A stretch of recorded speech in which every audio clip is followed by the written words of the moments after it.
बीच का कुछ कोरोना का कालखंड गया, इसलिए थोड़ा अधिक समय लगा, परंतु एक उत्तम प्रकल्प, समाज की आवश्यकता पूर्ण करने वाला प्रकल्प, मन की भावना से जिसको खड़ा किया गया है, ऐसा प्रकल्प यहां पर खड़ा हुआ है। और इसलिए आशीर्वाद इस शब्द का उपयोग किया गया, परंतु पहला शब्द मेरे मन में आता है शाबाश।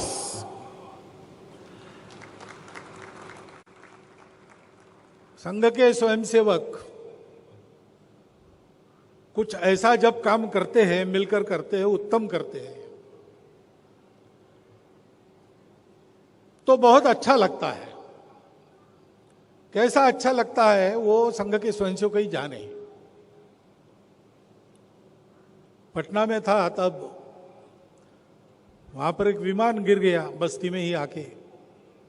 कुछ साल पहले की घटना याद आती होगी आप लोगों को।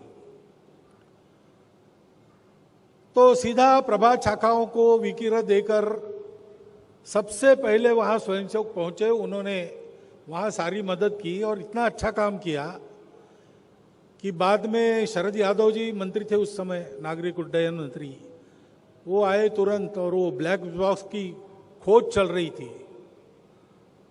तो वहाँ मिलिट्री के लोगों को उन्होंने बताया कि वो जो हाफ पैंट पहन के आने वाले लोग हैं ना, उनको आप आने दो, क्योंकि उनके आने से ब्लैक बॉक्स जल्दी मिलेगा। तो ये सुनकर और उन्होंने जो काम किया उसको देखकर, मैं वहां था उस समय, तो मुझे बहुत कृतकृत्यता का अनुभव हुआ। ऐसा ही आज मुझे लग रहा है, क्योंकि ये कहा गया कि इस प्रकल्प के पीछे संघ खड़ा है, लेकिन संघ खड़ा क्या है, करने वाले संघ होकर काम करते हैं, तो अपने आप संघ उसके पीछे खड़ा हो जाता है। और स्वयंसेवक के टीम वर्क का एक उत्तम उदाहरण इस नाते मैं इसको देखता हूं। इस प्रकल्प को डॉक्टर आबाजी थत्ते का भी नाम दिया गया है और उनका एक रेखा चित्र भी अंदर लगाया गया है। अब कोई अच्छा नाम अपने भावनिक संबंधों के कारण अथवा उस व्यक्ति के अपने गुणों के कारण अथवा प्रसिद्धि के कारण ऐसा देने की पद्धति तो है ही, परंतु जिनका नाम दिया उनके वृत्ति का पूरा प्रतिबिंब ऐसे प्रकल्प में मिलता है। ऐसे उदाहरण थोड़े होते हैं। अपना ये प्रकल्प आबाजी थत्ते का केवल नाम नहीं लगाता, उनके वृत्ति का परिचय अपने प्रत्येक क्रियाकलाप में देता है।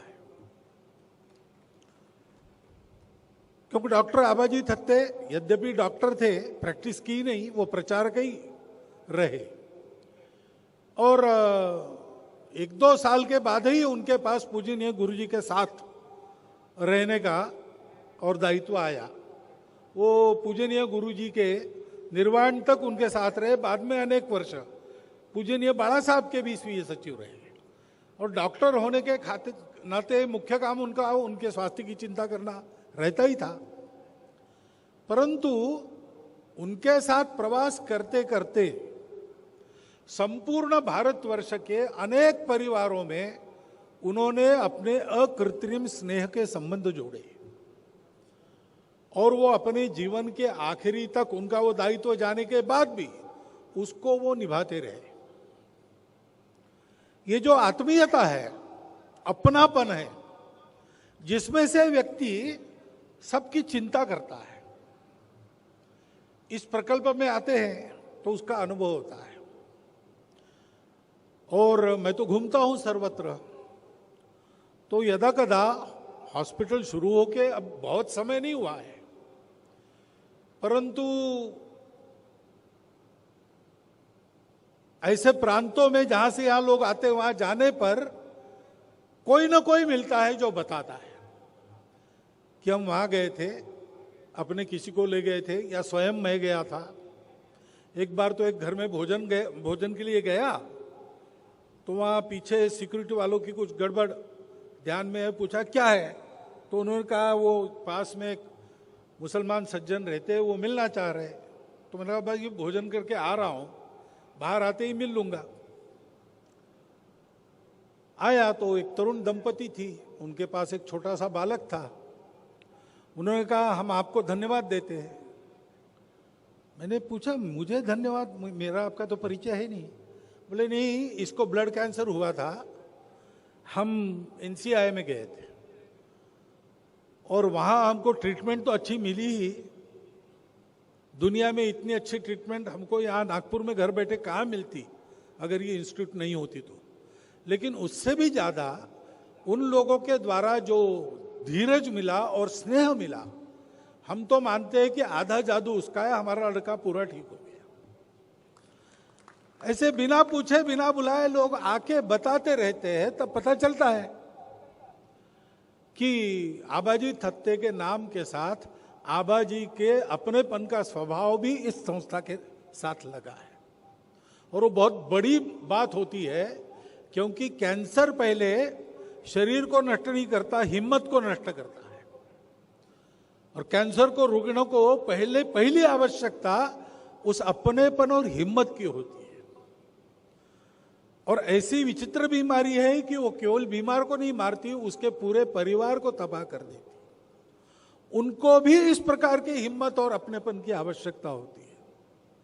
डॉक्टरों की आश्वस्ति ये उनके लिए एक बहुत बड़ा संबल हो जाता। ये सारी बातें संभल कर यहाँ का काम चल रहा है। और आबाजी की एक विशेषता थी, जो भी काम करते थे वो उत्कृष्ट ही करना, ऐसा कटाक्ष था, किसी से करवाते थे। तो राष्ट्रीय कैंसर संस्थान का उद्घाटन नागपुर में मोहन भागवत जो संघ प्रमुख हैं वो वहां अपनी बात रखते हुए कुछ भी स्वीकार न करने की सलाह देते और स्वयं